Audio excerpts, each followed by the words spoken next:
श्रद्धाशील बंधुओं एवं श्रद्धाशील बहन, श्री उत्तराध्ययन सूत्र की चर्चा चल रही। इसके पहले अध्याय में भगवान ने विनय धर्म को बताया। विनय शब्द के दो अर्थ होते, एक है आचार, दूसरा है नम्रता। क्रमशः इन दोनों की चर्चा करेंगे। आचार शब्द से व्यापक जीवनचर्या, साधना, सभी बातें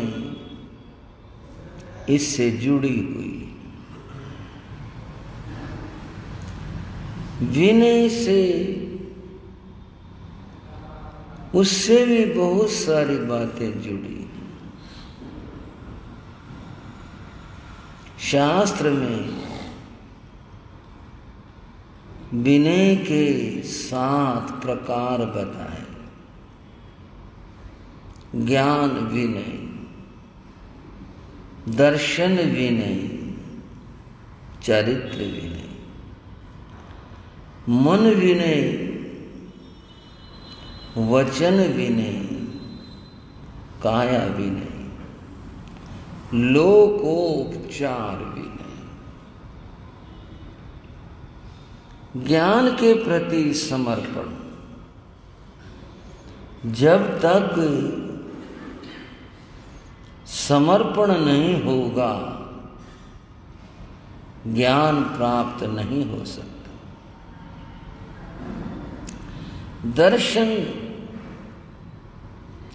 श्रद्धा इतनी हो कि मन में और कोई विकल्प, कोई बात आए ही नहीं। चारित्र विनय, जिसका हम पालन कर रहे हैं, उसके प्रति हमारे मन में गहरा भाव। कभी कभी ऐसा भी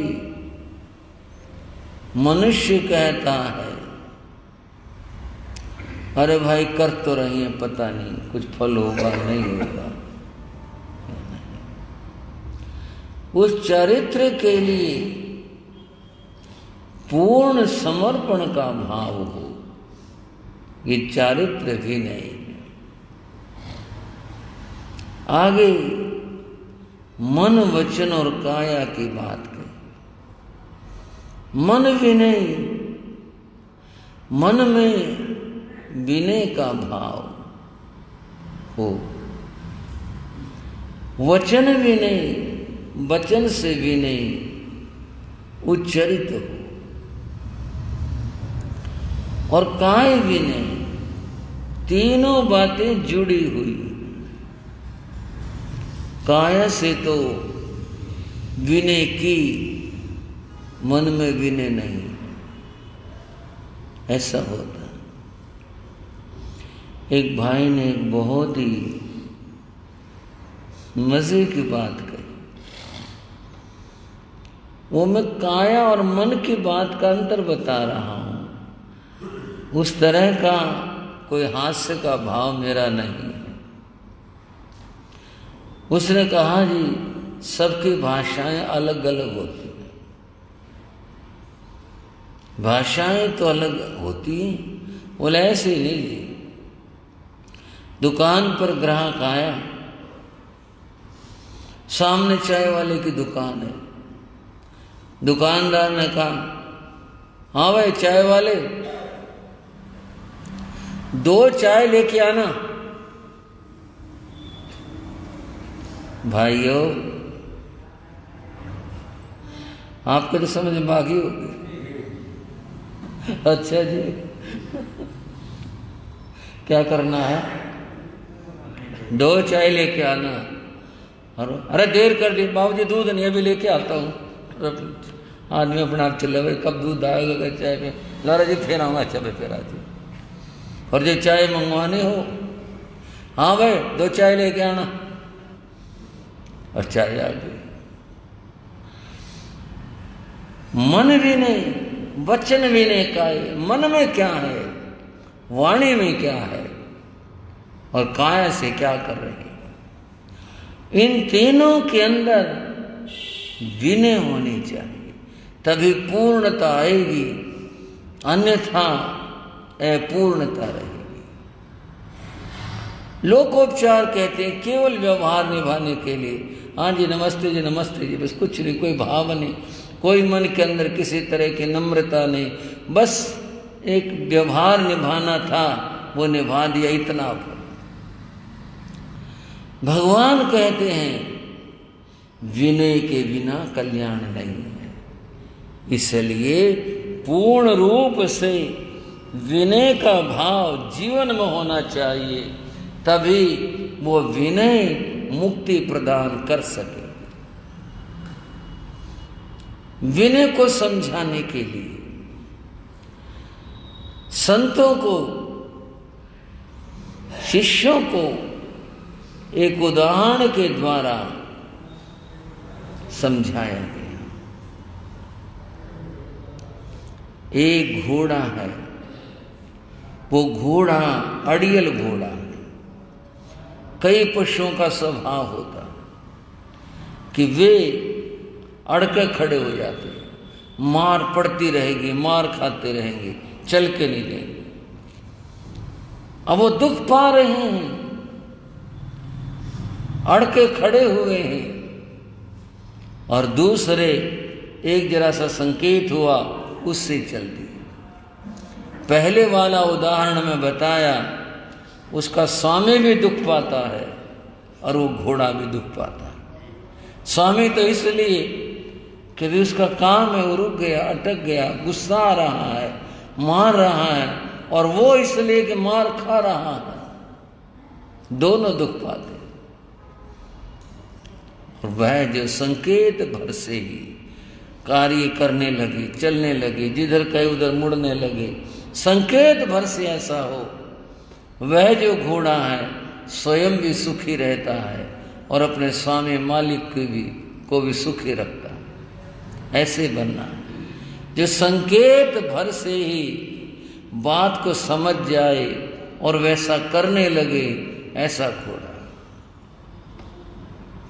कई बार कई बड़ी विचित्र बात सामने आ जाती है। एक बार हमने मेरठ से बिहार किया, मेरे साथ हो तो हंस पड़ते उस बात के ऊपर। हमारे क्या मीनगर सराय के ऊपर रास्ते में पीछे से एक बुग्गी जिसमें घोड़ा जोड़ा हुआ था, वो आ रही थी। इसमें सामान भी था और उसका परिवार भी बैठा हुआ था, कहीं जा रहे होंगे। और मालिक जो था वो घोड़े को चला रहा था। हमारे बराबर से निकले, दौड़ता हुआ घोड़ा निकला, थोड़ी दूर के ऊपर गया और घोड़ा उस अपने गाड़ी को लेकर के उधर झाड़ियों में जा घुसा और वो चिल्ला, वो गया। और उसने कितना मारा उसको, बाकी झाड़ियों में जाके खड़ा हो गया। वहां भी इसके ऊपर मार पड़ी। हमारे तो समझ में नहीं आई मामला क्या बात हुई भाई। बहुत देर के बाद हम तो आगे निकल गए, फिर पीछे से वो घोड़ा गाड़ी और वो दौड़ता हुआ फिर आया, फिर वो गया और फिर वो चिल्लाए, फिर दूसरी तरफ की झाड़ियों में जा घुसा। फिर वहां पर वही काम हुआ। हम और वो घोड़ा गाड़ी लगभग से जहाँ पहुँचना था ना वहाँ साथ साथ पहुँचे। क्यों? उसने झाड़ियों में घुसना, हम अपने चलते रहे, फिर उसको मार पीट करके लाए, फिर दौड़ता हुआ है, फिर उसके पता नहीं क्या समझ आता, फिर घुस जाता। ऐसी स्थिति क्यों बनी? सिर्फ एक जिद के कारण से। जिसका स्वभाव ऐसा हो जाए, उस स्वभाव से वो दुख पाता है, कोई सुख नहीं पाता। वो तो घोड़ा है, शिष्य, पढ़ने वाला, पुत्र, जिसका स्वभाव ऐसा हो जाए वो ऐसे दुख पाता है। और यदि आज्ञाकारी हो स्वयं भी सुख पाए, गुरु को, पिता को, अभिभावक को, सबको वह सुख भी देगा। ये काम हो सकता है। भगवान कहते हैं ऐसे बनो जो स्वयं भी सुखी बनो और गुरु को और अभिभावकों को उनको भी सुख दो। ये बात समझने की एक नम्रता है और एक अकड़ है। अकड़ है व्यक्ति का अभिमान, नम्रता है व्यक्ति की विनय। अब इसमें से आदमी के लिए हितकारी क्या है इसको समझो।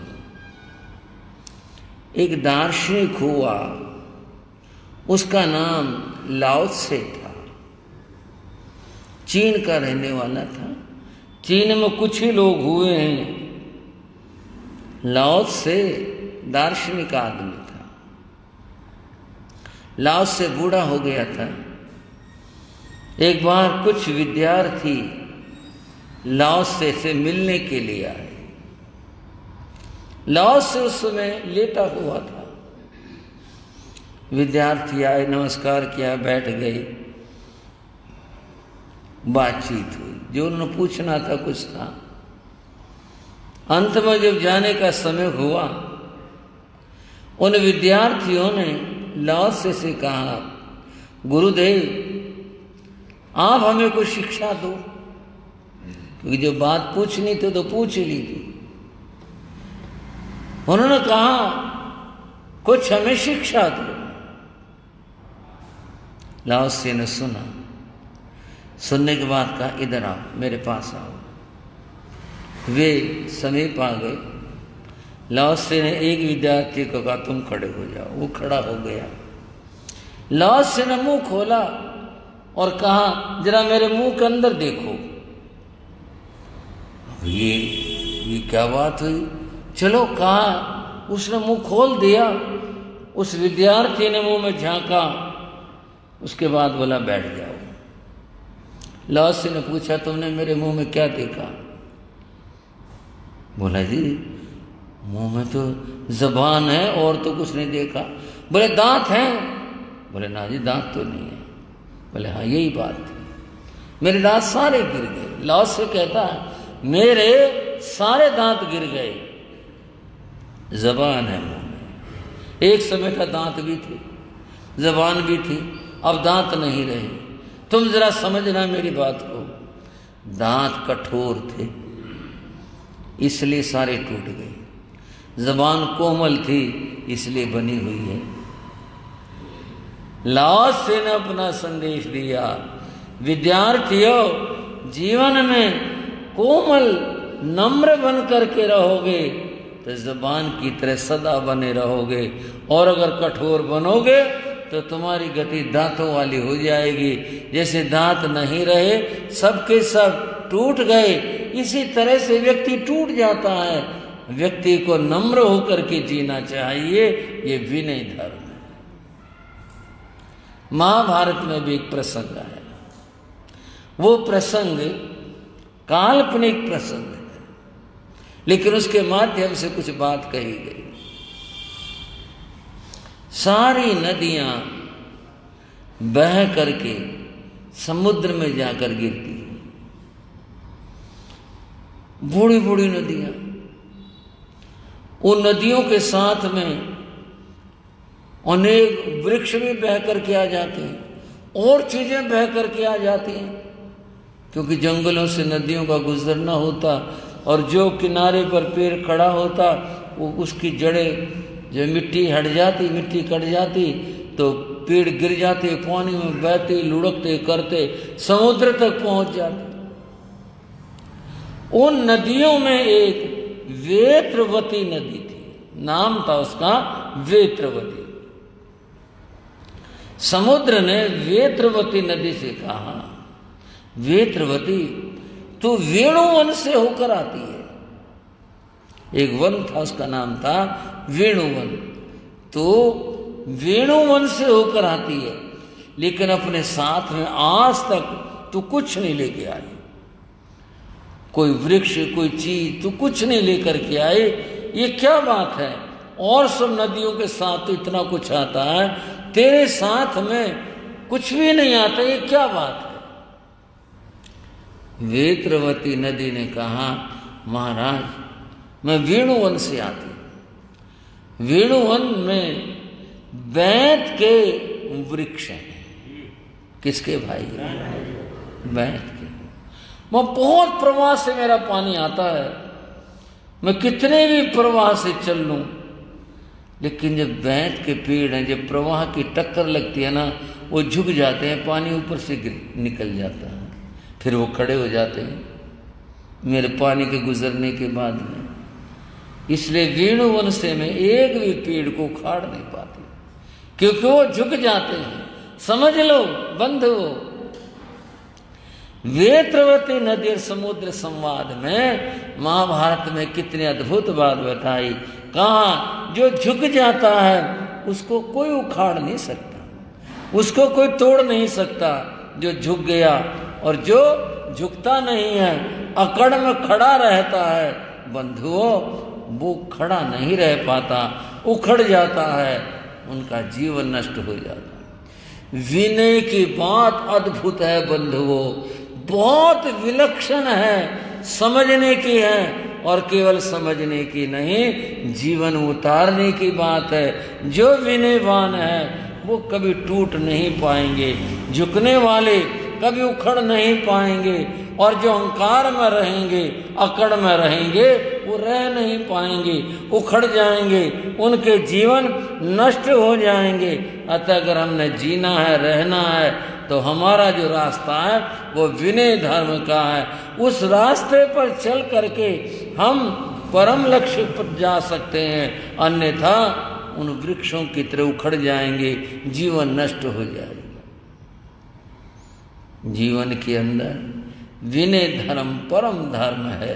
यहीं से बात शुरू होती है। पहली बात प्रभु ने विनय की इसीलिए कही कि तुम्हारे जीवन में विनय आ जाए तो तुम्हारा जीवन सफल सार्थक हो जाए। आज अपनी चर्चा को यहीं तक रखता हूँ और चर्चाएं आगे। और अब पूज्य गुरु महाराज के स्मरण का सप्ताह चल रहा है।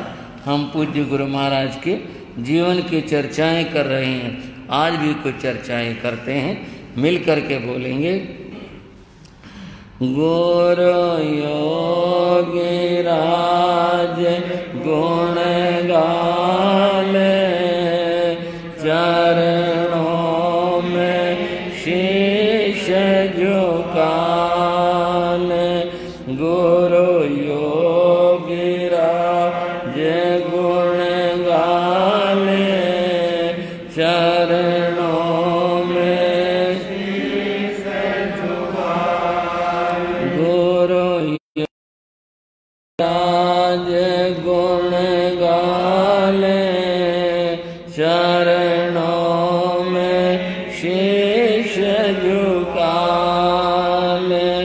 गुरु योगी राज गुण गाले, चरणों में शीश झुकाले। क्रोध मान माया आरु लोभ, क्रोध मान माया आरु लोभ, चारों कषायों का था लोप। चारों कषायों का था लोप, खुद को जरा बचा ले, चरण शीश झुका ले, हाँ खुद को जरा बचा ले, चरणों में गुरु योगीराज गुण गाले, चरणों में शीश झुका ले, गुरु योगीराज गुण गाले, चरणों में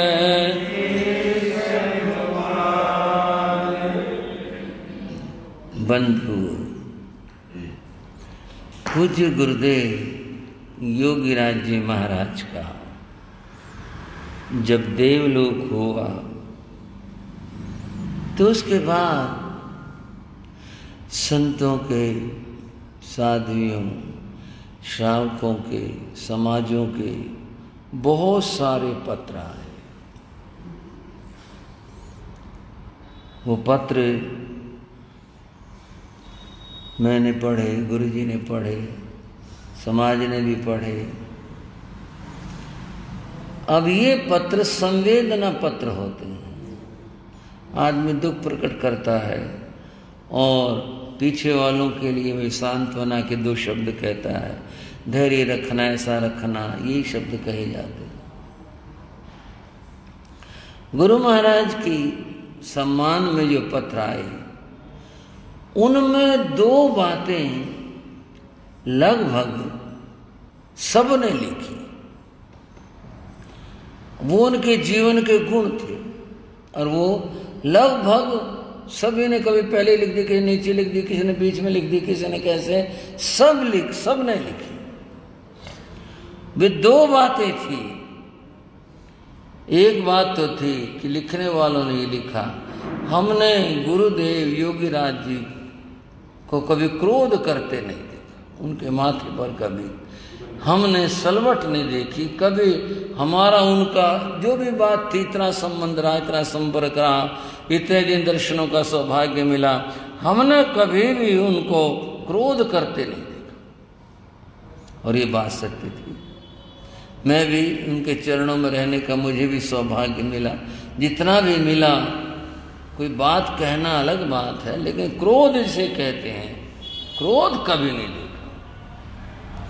दूसरी बात उन्होंने लिखी, हमने गुरु महाराज योगीराज जी को किसी की निंदा सुनते और करते कभी नहीं देखा। वे किसी के बाद, हाँ भाई और क्या हाल है दिल्ली के, अच्छा क्या चल रहा है, उनका चमासा कैसा चल रहा है, कुछ सफल है, बेकार जा रहा है, क्या हो रहा है, और क्या हाल है समाज का, कोई इंतजाम ठीक है क्या, कोई तो बात करते हो किसी की, कहीं तो कोई मतलब हो। आए बैठे आशीर्वाद दिया उस व्यक्ति की, हाँ भाई और ठीक हो सर, हाँ जी धर्म ध्यान, लेकिन इधर उधर की किसी की कहीं की कभी कोई बात नहीं। ये बात दो बातें लगभग सब पत्रों में कही कि हमने कभी उनको किसी की निंदा करते न देखा न सुनते देखा। अब मैं पहली बात कह रहा हूं कि उनको कभी क्रोध करते नहीं देखा। ऐसी क्या बात थी, उन्होंने इस क्रोध को कैसे जीता, क्या जीवन में था, इस बात को कभी उन्होंने अपने मुखार विंद से सुनाया था, हमने सुना था। उन्होंने बताया कि जब मैंने दीक्षा ली उस समय मेरे शरीर में भरपूर जवानी थी। जवानी तो बहुतों सबके आती है, बोले मेरे में ताकत थी और ताकत को रोकना बड़ा मुश्किल काम हो। तो कोई बात, अच्छा ताकत इसमें और वो सहन कर ले, रोक ले, ये बड़ा मुश्किल है। बोले मैंने दीक्षा भरपूर जवानी में ली थी। पहला चातुर्मास मेरे पूज्य गुरु महाराज का बामनोली में हुआ। बामनोली उत्तर प्रदेश का एक गांव है जहां बहुत अच्छी मात्रा में घर थे, काफी घर थे वहां पर। वहां पर पहला चातुर्मास हुआ। 4 संत थे उस चातुर्मास में। गुरु महाराज अपनी बात कहते हैं कि वे मेरे गुरुजी श्री सुखीराम जी महाराज थे और 2 संत थे। सबसे छोटा मैं, नई दीक्षा मेरी थी, एक मैं था। ठीक था, अच्छा था, चतुर्मास बढ़िया चल रहा था। एक घटना घटी। घटना ये घटी कि वो जो संतों के ठहरने की जगह वो दुकानों के ऊपर थी।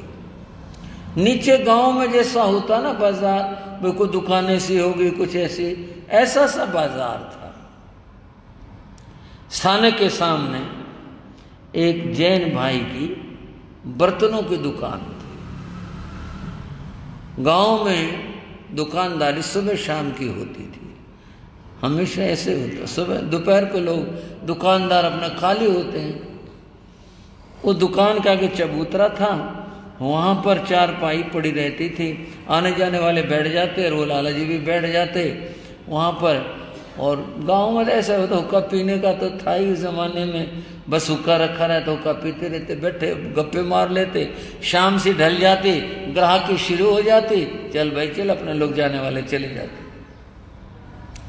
एक दिन 5-7 आदमी बैठे बात कर रहे थे। उन्होंने उनमें जो विषय बना वो संत बन गए। बोला वे देखो संत तो बहुत हैं और सब भगवान होते हैं, मोतियों की हैं, माला के मोती होते हैं। एक संत के लिए तो क्या कहें, कौन बड़ा कौन छोटा।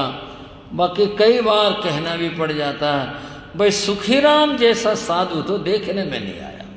ये बात उन लोगों में आपस में चली, भाई ऐसी शांति, ऐसा संत देखने में नहीं आया, ये बात कर रहे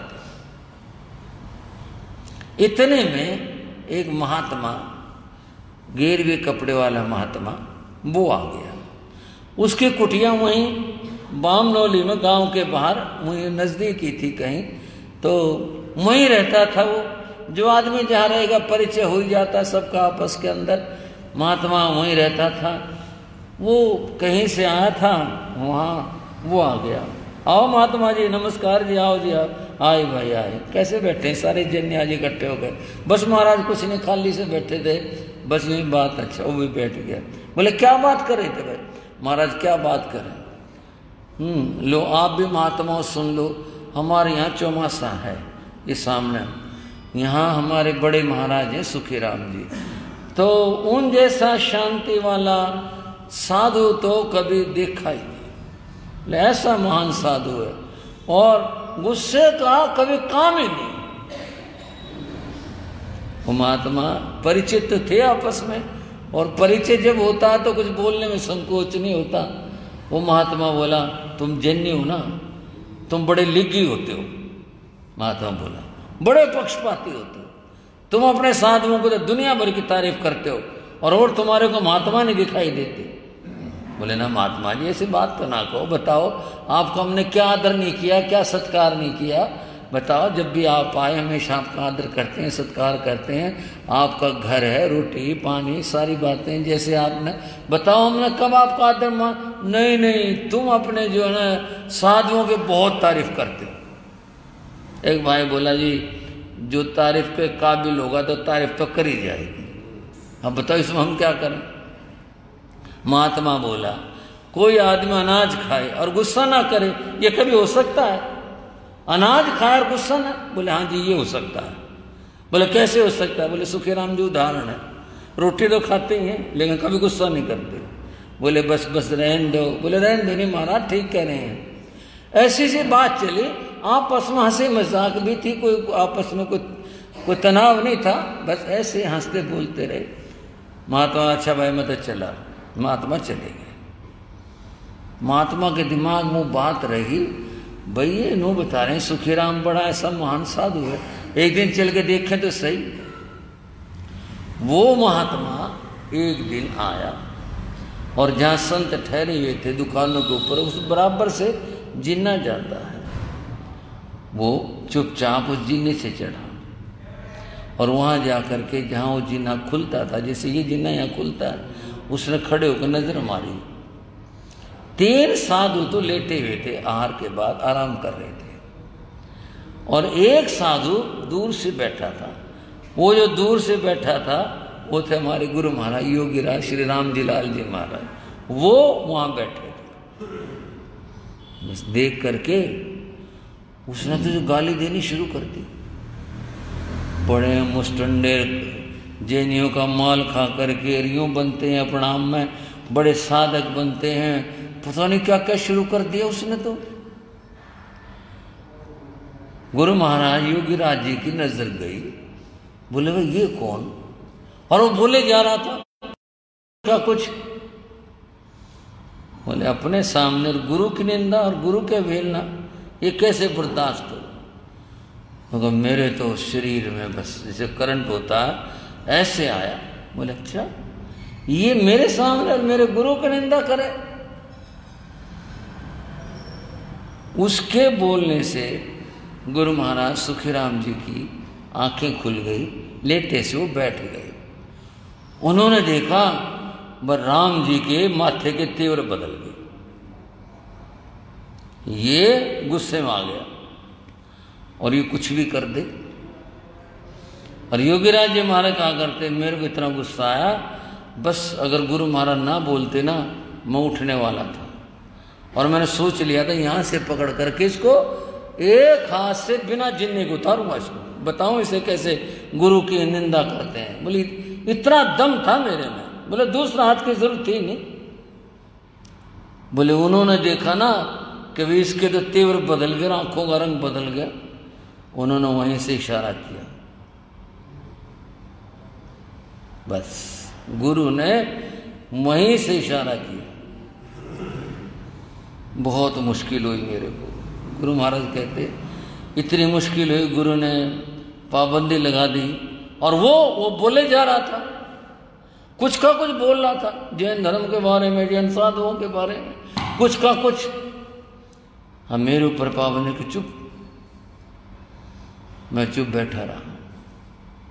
ये बात 15 मिनट 20 मिनट 10 मिनट कोई घड़ी तो देखी नहीं, ये चली। उसके बाद में वो महात्मा वहां खड़ा हुआ था, वो आगे बढ़ना शुरू हुआ। मैंने सोचा ये कहीं हाथ ना लगा दे गुरु को। देखो जी गुरु महाराज बोले, मैंने सोच लिया अगर इसने ऐसी कोई बात करी ना मुझे से ठाकर फेंकूंगा इसको, अगर इसने ऐसी कोई बात करी तो। और रही बात गुरु आज्ञा की, भाई दंड ले लूंगा, जो कुछ देंगे व्रत का बेलेगा, जो कुछ होगा।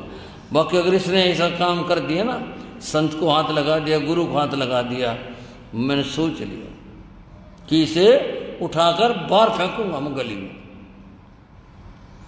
वो महात्मा आगे बढ़ा, मैं देखता रहा क्या करता है। वो 5-7 कदम चला और जमीन पर लेट गया और हाथ जोड़ लिए ऐसे, जमीन पर लेट गया। बोले माफ कर दो, माफ कर दो, माफ कर दो। मैंने देखा भाई ये क्या बात हुई, अभी तो गालियां देने लग रहा था और अभी कर रहा माफ कर दो, माफ कर दो। गुरु महाराज सुखीराम बोले, महात्मा जी क्या बात है, आप ऐसे क्यों मन में ख्याल कर रहे हो? आओ बैठो हमारे पास में, आप करे माफ कर दो, माफ करा, माफी की कोई बात ही नहीं है, ऐसा तुमने कोई अपराध नहीं किया, आओ बैठो। वो उठा, सामने जाकर हाथ जोड़ के प्रणाम करके बैठ गया। मैंने बहुत गलती करी जी। सुखराम गुरु महाराज बोले कोई गलती नहीं करी भाइयों। वो कह रहा मैंने गलती करी, वो कह रहा कोई गलती नहीं करी। सुखराम जी महाराज बोले महात्मा जी देखो, तुम भी महात्मा, अब भी महात्मा। ये जो गृहस्थी होते हैं, एक मटका मिट्टी का खरीदने जाते हैं, वो भी एक बार बजा के देखते हैं उसको,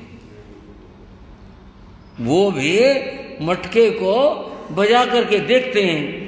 अगर तुमने थोड़ा बजा कर देख लिया, तुम भी महात्मा हम भी महात्मा, क्या फर्क हो गया, क्या बात होगी इसमें? इसमें तो कोई बात नहीं हुई। मुझे बोला यही तो बात थी, बस मैं इसीलिए तो आया था। बोले धन्य ऐसे महात्मा को जिसको क्रोध ही नहीं आया हो। ये सारे सही कह रहे थे, मेरा मन नहीं माना था कि वे आदमी अनाज खाकर गुस्सा ना, ये कैसे हो सकता है? धन्य आपको, धन्य महाराज, मुझे क्षमा कर दो, आप तो बहुत बड़े महात्मा हो, आप जैसी सिद्धि साधना तो होने बड़ी मुश्किल है। थोड़ी देर तक बैठा रहा, जो भी वो कह सकता था अच्छा अच्छा वो कहा, फिर प्रणाम करके वो चला गया। जाने के बाद में गुरु महाराज सुखीराम ने, जो हमारे बाबा गुरु थे, उनके लिए तो वो छोटा शिष्य था, बोले राम जी यहाँ आना। गुरु महाराज आए। गुरु महाराज बोले राम जी कुछ देखा था ना? बोले जी देखा तो पर मेरी समझ में नहीं आया। देखा तो पर मेरी समझ में नहीं आया। बोले समझ में तो बाद में कर लियो बात, एक बात बता, ताकत गुस्से में ज्यादा हो या क्षमा में ज्यादा हो, ये बात बता। गुरु महाराज सुखीराम ने अपने उन मुनिराज से पूछा कि क्षमा में ताकत ज्यादा हुई या गुस्से में ताकत ज्यादा हुई? बोले जी अब तो क्षमा में ताकत ज्यादा हुई। और बोले अगर तू मान लो उसको एक थप्पड़ थप्पड़ मार देता, धक्का दे के उतार देता, तो तू उसको झुका सकता था क्या? वो उसको बदल सकता था? तो बोले ना जी, बदलने का तो काम नहीं, बाकी मैं सीख जरूर दे देता। बोले क्या सीख हुई? बोले अब देख, वो झुक के गया, क्षमा मांग के गया और आज से वो संतों का भक्त हो गया। अगर तू क्रोध से काम लेता तो बता, क्षमा में ताकत ज्यादा, क्रोध में ताकत ज्यादा? बोले मेरी बात समझ में आई। मैंने कहा ये क्षमा में ताकत ज्यादा। गुरु ने कहा राम जी अगर जीवन में कुछ बनना है तो इस क्रोध को छोड़ दे। इस ताकत का उपयोग तो अपने संयम में, साधना में, तपस्या में, स्वाध्याय में, सेवा में लगा। गुस्से में इसको नष्ट मत कर, क्रोध नहीं करना कभी। बंधुओं, गुरुदेव योगीराज का कहना था, मेरे जीवन में वो दिन क्रांति का दिन था। मैंने गुरु का आगे हाथ जोड़ लिया और कहा जी मैं पूरी कोशिश करूंगा, कितने भी विपरीत परिस्थिति हो जाए और मैं शांत भाव रखूंगा। उस दिन की गुरु की शिक्षा मैंने पूरे जीवन में उतारी और मैंने कोशिश की, कभी कैसी स्थिति बनी, विपरीत बनी, प्रतिकूल बनी, कुछ बनी, मैंने अपने आप को शांत रखा। गुरु महाराज के लिए सब लोग कहते हैं कितनी क्षमा थी, हमने कभी गुस्सा करते नहीं देखा। इससे बड़ा किसी के लिए क्या कहा जा सकता है कि जीवन में कभी गुस्सा हमारा इतना संपर्क रहा। सबने कहा हमने 20 साल तक दर्शन किए, 30 साल से दर्शन कर रहे थे, हमने कभी गुस्से में नहीं देखा। इसका अर्थ कितना बड़ा, उनकी साधना कितनी ऊंची है। उन्होंने कषायों को इस तरह से जीता, तभी तो वो योगीराज कहलाए। अगर कषाय भाव होता, नाम को कोई योगीराज लिख ले, योगीराज नहीं बन सकता। योगीराज वही बनेगा जो इंद्रियों को और कषायों को जीत लेगा। योगीराज की साधना के बाद और आगे अगले समयों में, आज इतना ही, मिलकर बोलेंगे भारत मंगलाचार प्रभु की जय बोलो। भारत मंगलाचार प्रभु की जय बोलो। मिलकर सब नर नार प्रभु की जय बोलो, जय बोलो। मिलकर सब नर नार प्रभु भारत मंगलाचार प्रभु की जय बोलो। बोलो भगवान महावीर स्वामी की, चारित्र चूड़ामणि गुरुदेव श्री मायाराम जी महाराज की, गुरुदेव योगीराज श्री राम जी लाल जी महाराज के, संघ शास्ता शासन सूर्य गुरुदेव श्री राम कृष्ण जी महाराज के, सरलात्मा भगत श्री शिवचंद जी महाराज की। राष्ट्रीय संताचार्य भगवान पूज्य गुरुदेव श्री सुभद्र मुनि जी महाराज की। चत्तारि मंगलम अरिहंता मंगलम सिद्धा मंगलम साहू मंगलम केवली प्रणतो धम्मो मंगलम। चत्तारि रोगोत्तमा अरिहंता रोगोत्तमा सिद्धा रोगोत्तमा साहू रोगोत्तमा केवली प्रणतो धम्मो रोगोत्तमो। चत्तारि शरणं प्रविज्यामि अरिहन्ते शरणं प्रविज्यामि सिद्धे शरणं प्रविज्यामि साहू शरणं प्रविज्यामि केवली प्रणतं धम्मं शरणं प्रविज्यामि। ये चार शरण दुख हरण जगत में और न शरणा कोई होगा। जो भव प्राणी करे आचरण उसका अजर अमर पद होगा। उसका सदा ही मंगल हो। मंगल आशीर्वाद मंगल आशीर्वाद मंगल आशीर्वाद।